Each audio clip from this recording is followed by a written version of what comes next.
असं हिला वाटलं नसेलच, मग कशाला हिला चहा करू दिलास तू? सॉरी, मला नव्हतं माहिती. मी विचारायला हवं होतं. चूक झाली माझी. हो, चूक तुझी आहेच.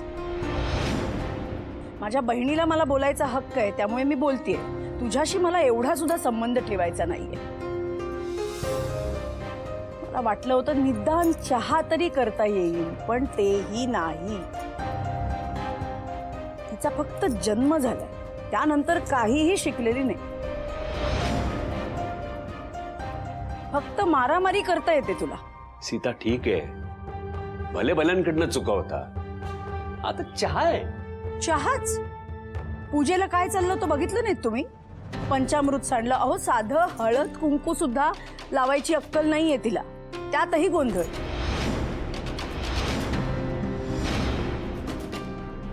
सगळ्या देसाईंची इज्जत पाण्यात.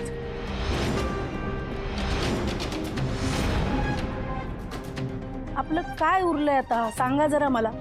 काल तर गुंडांना मारहाण करून हिने सिद्ध करून टाकलं की आपण कसे गुंड आहोत ते.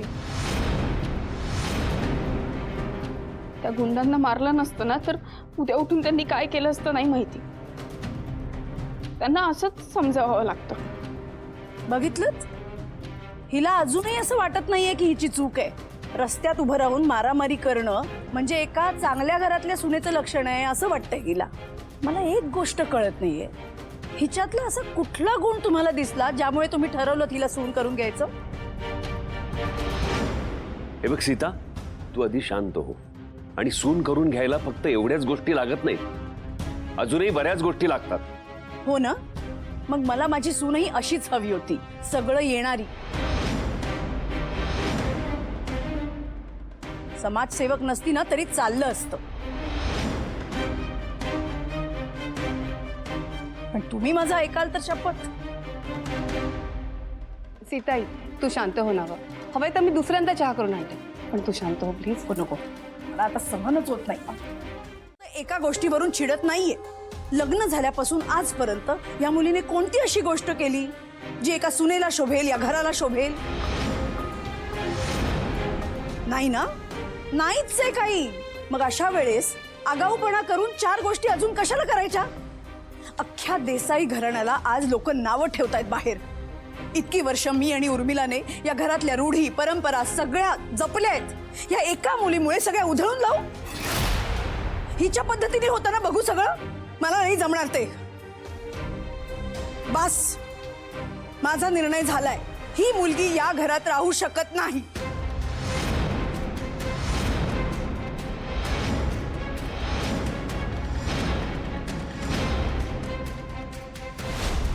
सीता, शांत राहा. तू आत्ता रागात आहेस, तुला कळत नाहीये तू काय बोलतेस ते. शांत राहा. हा विरोध ना मी आधीच लग्नाच्या वेळी करायला हवा होता. मी फक्त आशूसाठी थांबले होते. या मुलीमुळे माझ्या मुलाचं नुकसान आणि फक्त नुकसान होतंय हे मला माहितीये. आणि म्हणूनच म्हणते हिला घराबाहेर काढा, आत्ताच्या आत्ता घराबाहेर काढा. बस.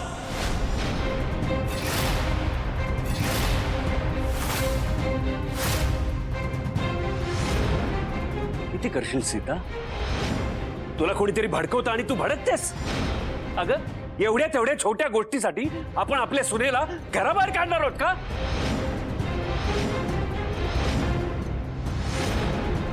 हे बघा, मला कोणी भडकवत नाहीये. मला माझ्या डोळ्यांनी दिसतंय ना सगळं काय चाललंय ते. आणि म्हणूनच सांगते, या घरात ही मुलगी राहील नाहीतर मी राहील.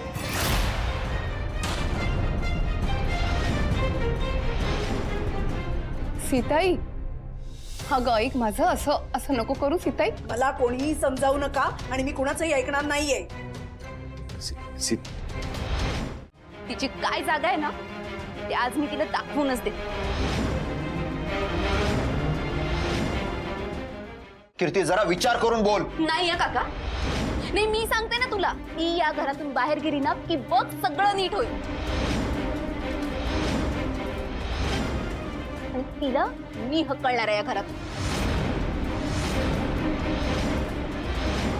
शिवा, अहो, हो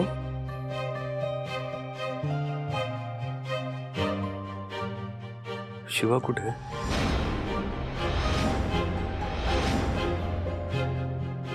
लक्ष्मण शिवा मी बोलवतो तिला. तुम्हाला कसं वाटतंय?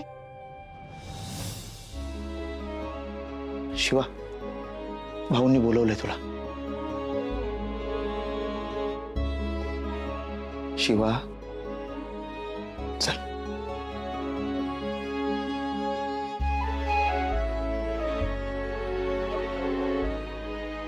शिवा ये बाळा ते बस. कशी आहेस तू? मी ठीक आहे भाऊ. तुम्ही काळजी घ्या तुमची. आणि तुम्हाला काही लागलं ना तर मला सांगा. मी सगळं आणून देईन तुम्हाला. आणि नीट वागेन. बाळा नीट वागायला तू चुकलीस कुठे पण.